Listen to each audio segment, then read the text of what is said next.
Thank you so much for having me in this spotlight session. I'm Tamara Metz, an associate professor in public administration and policy at Wageningen University.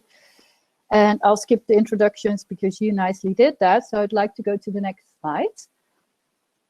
Sustainable transitions come with conflict. Over the last years, we've seen societal resistance against wind turbines. They were even called windmill terrorists. We've seen other types of protests against shale gas, for example. And these conflicts can be annoying for policymakers, but they are part and parcel of democracy. Hold on, we're not there yet with the next slide. They can lead to an acceleration. Actually, my research shows that these conflicts can lead to an acceleration of transitions to more renewable food and energy. For sure, these conflicts cannot be for our better knowledge alone, because facts become part of the conflicts. Yes, next slide, please. First of all, when facts enter the public domain, there are no brute facts. We can measure sound in decibels, but when it becomes noise, that depends on how people perceive sound. Next slide, please.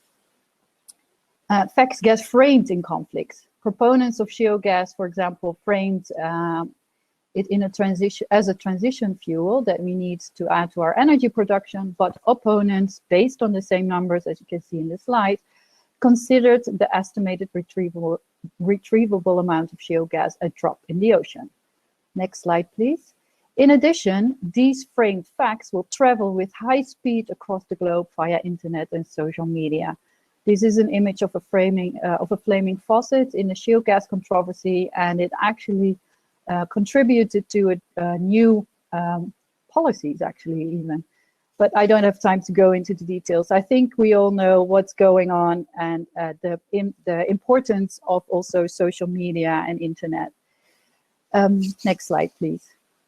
When turning to more and better knowledge is not the only answer, as people as Ayolt already concluded, and also Annemieke, what can we as academics do, and what can governing actors do? We need to move from a knowledge deficit model, in which our response is to give more information, to a dialogue model that has been mentioned before. We need to consider society to have societal intelligence. Values, preferences, and framings provide information, societal information about what people deem important to their lives. And we need to take this information seriously. Next slide, please. The dialogue in itself does not take away difficult questions. In a dialogue, we can create a soft space, a safe space, to share what is considered by each of us as fair and just. I would love to show you this video. Maybe you know it. It's by Frans de Waal and Sarah Brosnan. And in an experiment with cappuccino monkeys, they get unequally paid for a similar task. So the monkeys have to give a rock, and then they receive, one of them receives a cucumber and the other one receives a grape. But they like the grapes better. So do my kids, actually. So in the end, the monkey who gets the cucumber for the same task gets really angry. It's very funny because he starts throwing the cucumber back. She wants the grape. Next slide, please. In studies on energy justice, fairness is a key ingredient. We have those 3 or maybe even 4 types of justice: distributional, procedural, and recognition justice. Distributional justice is considered fair distribution of costs and benefits. Procedural justice means a fair process. Recognition justice means a fair representation of wants and needs. The first question is, for whom? I think we very often do ask the question, so for whom should this be fair? We're very aware of that. But the second question is, fairness according to whom? How to know what is considered justice in the policy practice. And my team of researchers, we try to study this. Next slide, please. I will now present results from our studies into energy justice in 2 Dutch provinces, who are divided in 6 energy regions. It's based on work of bachelor students, Joran Jong and Anne-Roos Troost, and they analyzed policy documents, held interviews and focus groups It's also based on a commissioned research by the province of Overijssel and the Ministry of Internal Affairs.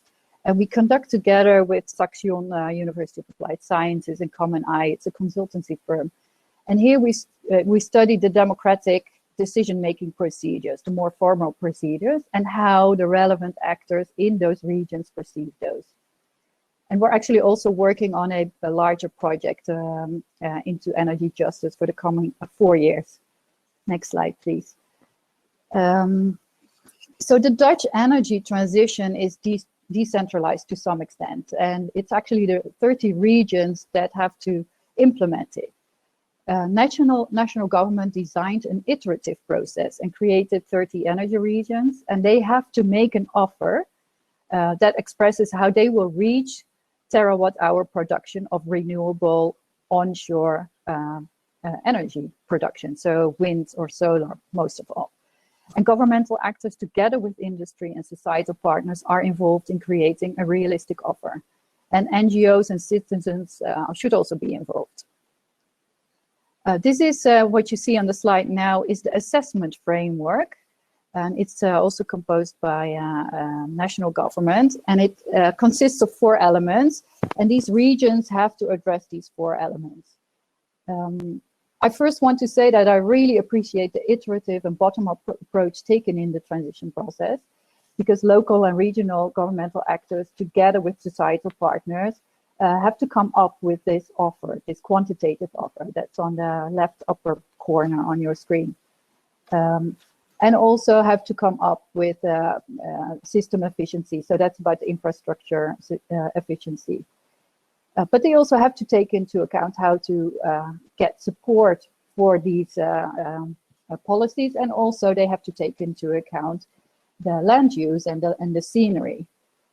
But according to the people that we spoke in the region, is that in current policies, you can see it on the smileys and the people, the icons with the doubting faces, that there has been too much focus on the quantity, and most of all due to the urgency created in the process. So people are happy with the offers, but it's actually the support for the possible policies, or for where these renewable energy sources should be produced, that's mostly debated. According to the respondents, those were local town council members, civil servants, aldermen, and based on an analysis of documents, we observe that public participation so far is not satisfactory. People, including town council members, feel that they are tinkering about at the edges of the issues, salami tactiek in Dutch, and not really have a voice. Next slide, please.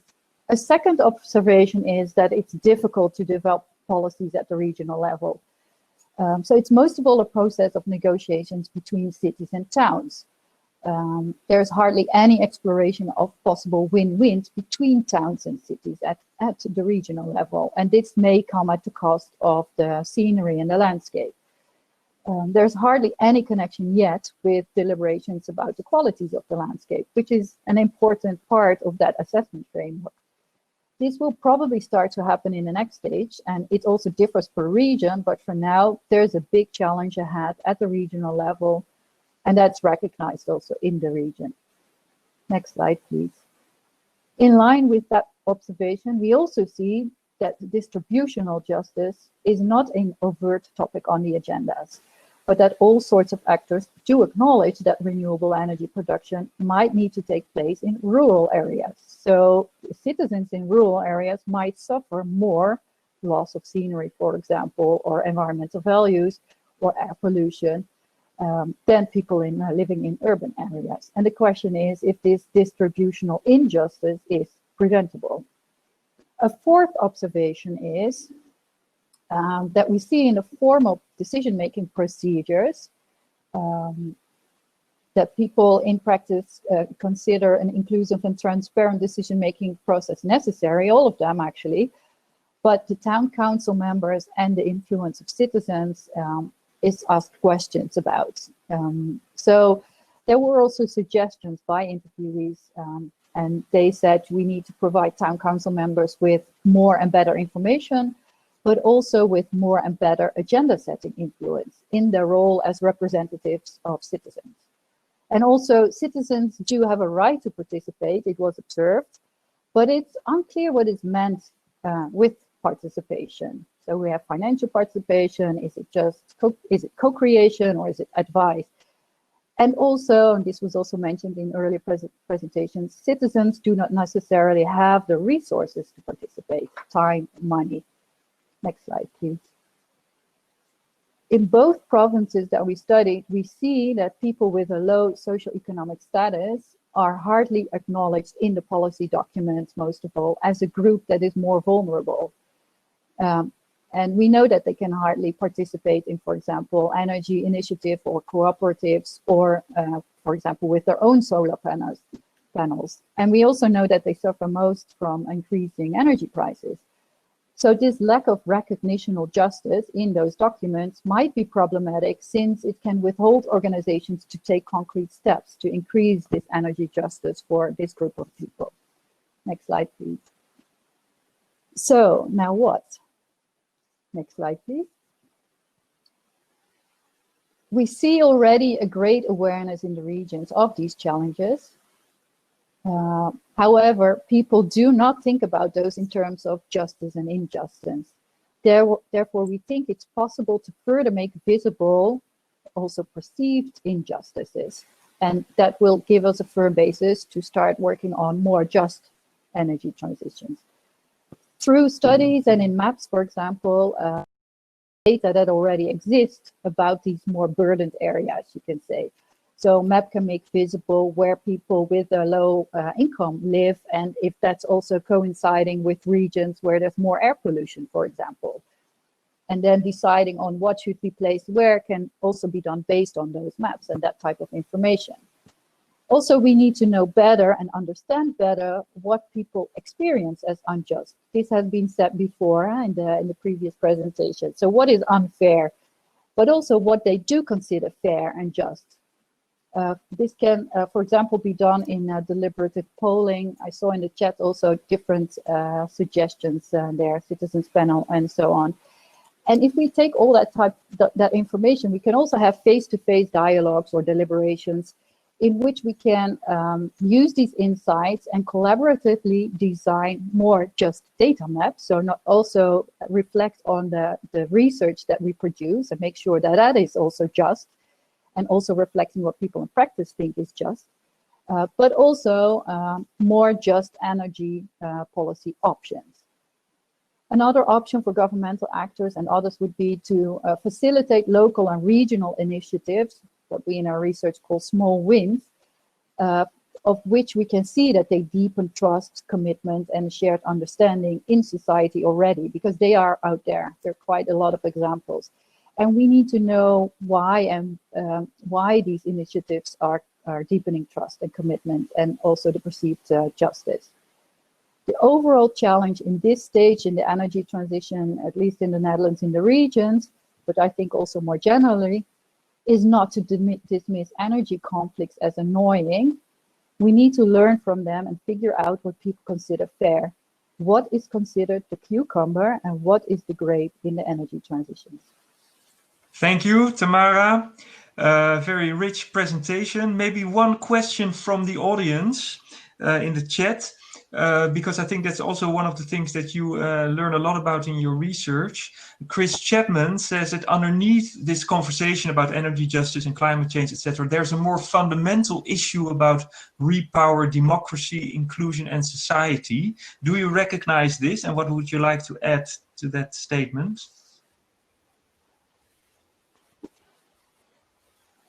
Yeah, it's very recognizable, and it's also difficult. And I think in the Netherlands, especially because we come from a consensus, a polder model, we thought that we had good connections with societal actors, and we do. But now we see that it's only part of society. So we need to renew those attempts to connect to society and to build consensus and to better understand what's going on out there.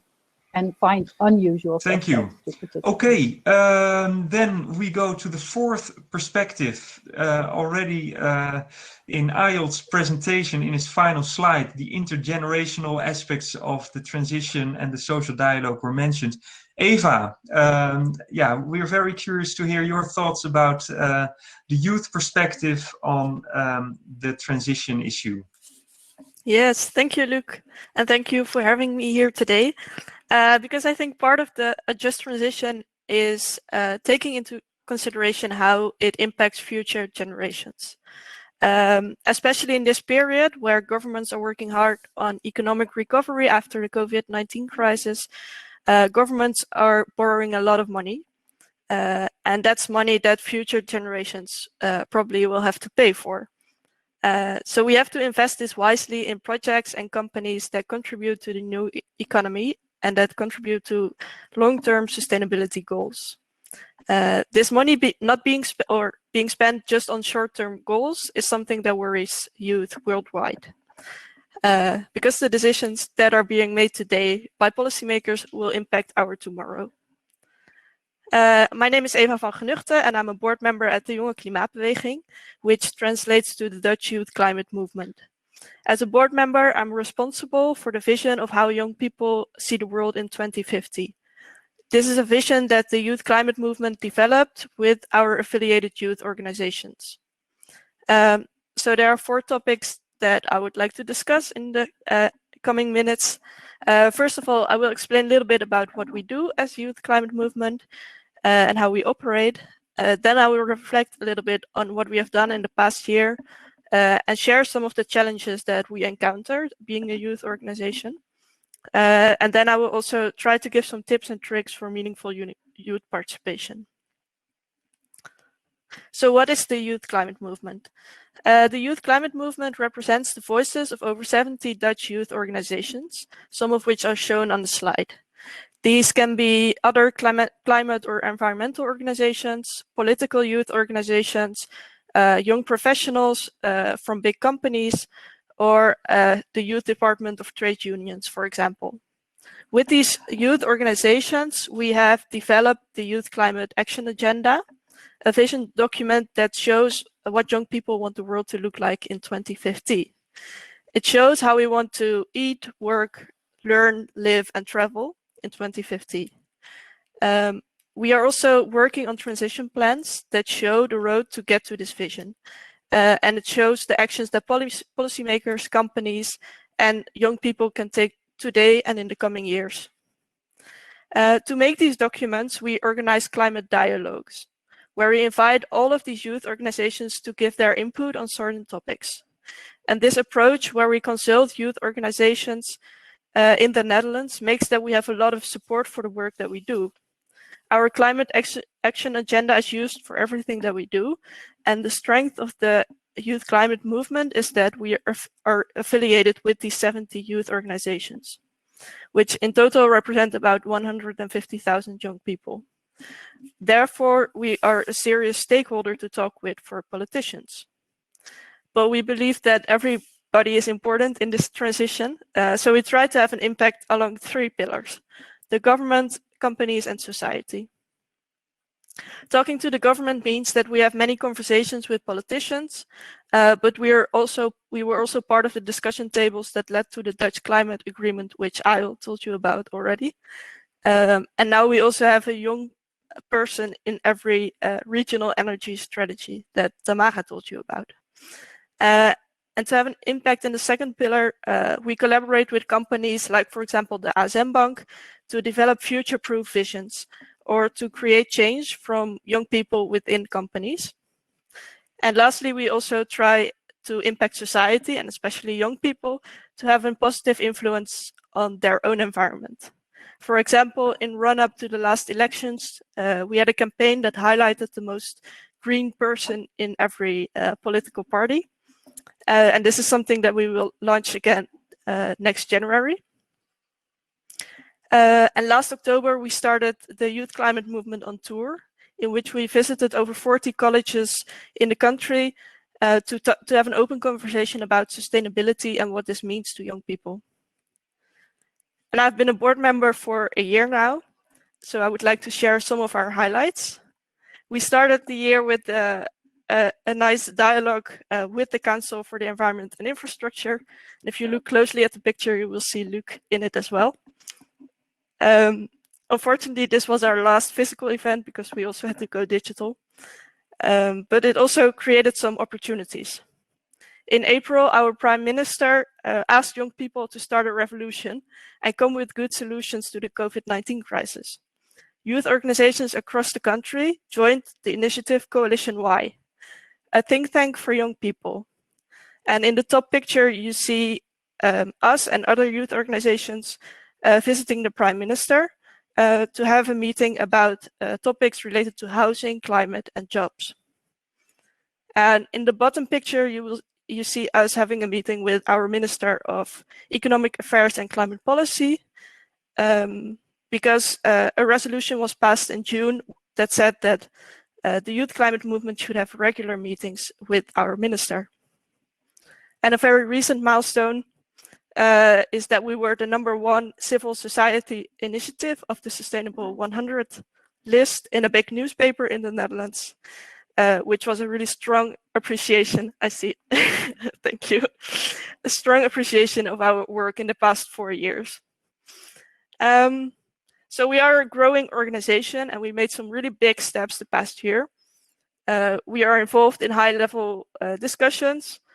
So you could say we achieved one of our goals to have more regular and meaningful youth participation. However, it's still not always easy, and I will explain why.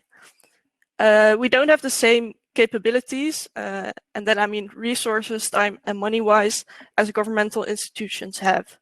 We are a group of over 50 volunteers, and although we don't have the same resources, it is often expected that we contribute to the discussion with very precise and calculated policies or measures. That's sometimes very difficult when doing our work. Also, youth participation is very hip and happening at the moment. So sometimes it's difficult for us to distinguish between a real opportunity to participate or just a photo op for campaign purposes. Therefore, I brought some tips for meaningful youth participation. Make use of the existing youth networks that there are. Young people are very organized and maybe not in the same way as older people, but if you have a good overview of youth organizations, try to involve them. And also give them the tools to participate actively. As I said before, we don't have the same resources, so enable us to participate, for example, through financial resources, but also support in time, knowledge, or network. And as Annemieke already put very beautiful, asking for input doesn't mean that you can decide on the agenda of young people. Be truly interested in what they find important and what they want to spend their time and resources on when you try to involve young people. And lastly, try to involve them early on in the process to use young people in their strength to create original ideas. Both parties will get a lot more out of the collaboration. And then I'd like to end on a positive note. Also in the rest of Europe, there are some really great youth organizations. Yesterday, during the opening, we already enjoyed the presentation of an Irish youth organization. But if you don't know where to start, these are some European organizations that could probably help you get started.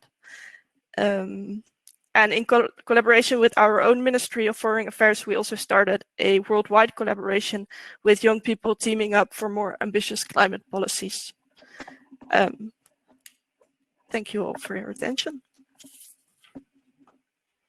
Thank you very much. The fourth perspective. So we have had many perspectives on the issue of a just transition, social dialogue. Maybe a question to you, Eva. Also, you were very, let's say, open about that you have to distinguish between photo opportunities or real opportunities. If an organization would like to involve young people, what would you recommend? Where should that organization start? What is the first thing that an organization should do for meaningful youth participation? Yeah, I think that's a very good question. So first of all, start really early on in the process and not like 1 week before a big event think, oh my God, we haven't involved young people. But then when you do that, also try to be really clear about why you want to involve young people.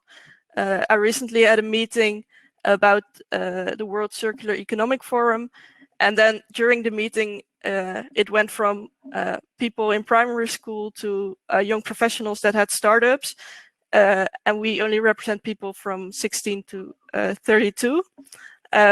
So it was really clear that they hadn't discussed yet why they wanted to involve young people. So I think that's a really good place to start. And then there are many youth organizations that that will fit one of the goals that you have. Excellent, thank you. We are approaching the final 5 minutes of this spotlight session. I think a lot of questions have already been asked and partly also answered in the chat, sort of like parallel chat session to this session. So maybe, yeah, it is a good way. Yeah. Can I add one remark to the brilliant short and condensed presentation of Eva?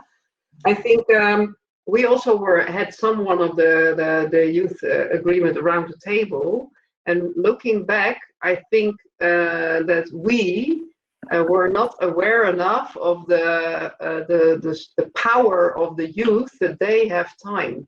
Because we are, if I look back to the period that I was at the age of 25, I was looking upwards to the people who were in the power positions, and I thought they are just in their last 10 years, and they are not open-minded to a future of 30 or 40 years, because it's not their timeline. And I think we all have to be aware, if we invite young people, that they are really from a different perspective looking at the future, and they symbolize hope, they symbolize ambition, they symbolize time, and we should not smash down all the good ideas by, well, we have done this before and we tried it 20 years ago and whatever. So this was really a blocking attitude, and I would just say it's not about the youth that has to be well prepared, it's about the adults, so to say, the elderly people. Yeah, I'm 55 now, and I realize that I'm now at the age that I really didn't like when I was 25, because you have 10 years to sit on your chair, but you're not really open-minded to a longer term perspective. So we have to change something. Well, thank you, Annemieke.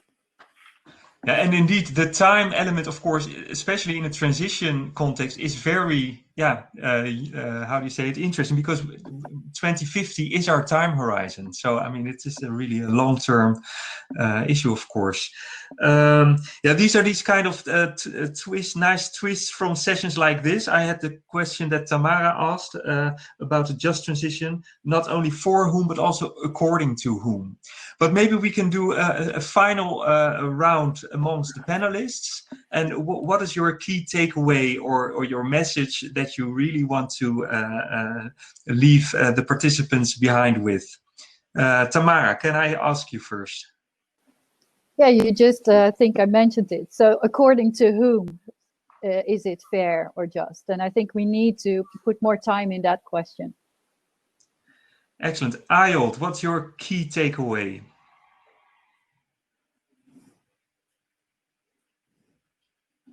My key takeaway.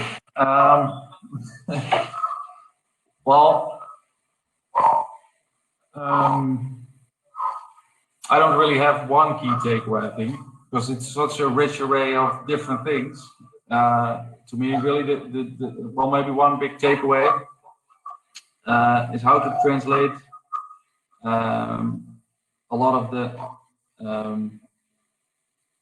how do you say, scientific concepts and translating them into concrete policy. I think that's the real challenge.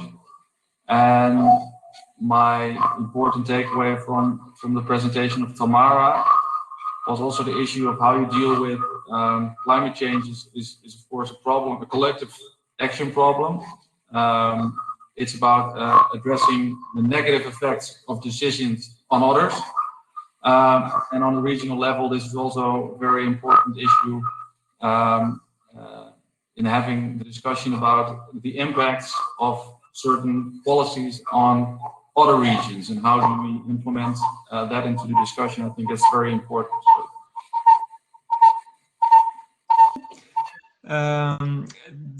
Eva, your key takeaway, do you have one for us, or your message? I think my key message would be, it's not that difficult, so just start talking with people. Okay, very nice. Thank you, thank you. And Annemiek, your final thoughts or key message? Well, I put it already in the chat, but I think we are, in many cases, we have been raised in environmental engineering or something like that, or physics, and we tend to move away from emotion as if this is something which is of a second order, because it's not coming from brain level or mind level. But emotion is energy, and I think we have to bridge and overcome our uncomfort with dealing with emotion, because if you really start talking about why people are angry or why they are afraid or what are their concerns, you will discover a really rich amount of thoughts, ideas, and values that you can make use of moving forward. So we have to, for me, that's the source of change. And as was reflected in the chat, it can also make people make choices that we probably don't want for the benefit of the world. So, and energy is emotion, so maybe the energy transition also should be an emotion transition, huh? Something like that. Okay, thank you very much, especially to the panelists, but also, of course, to all the participants for listening and contributing in the chat. Rebecca for the technical assistance, and looking forward to the rest of the conference. Thank you very much.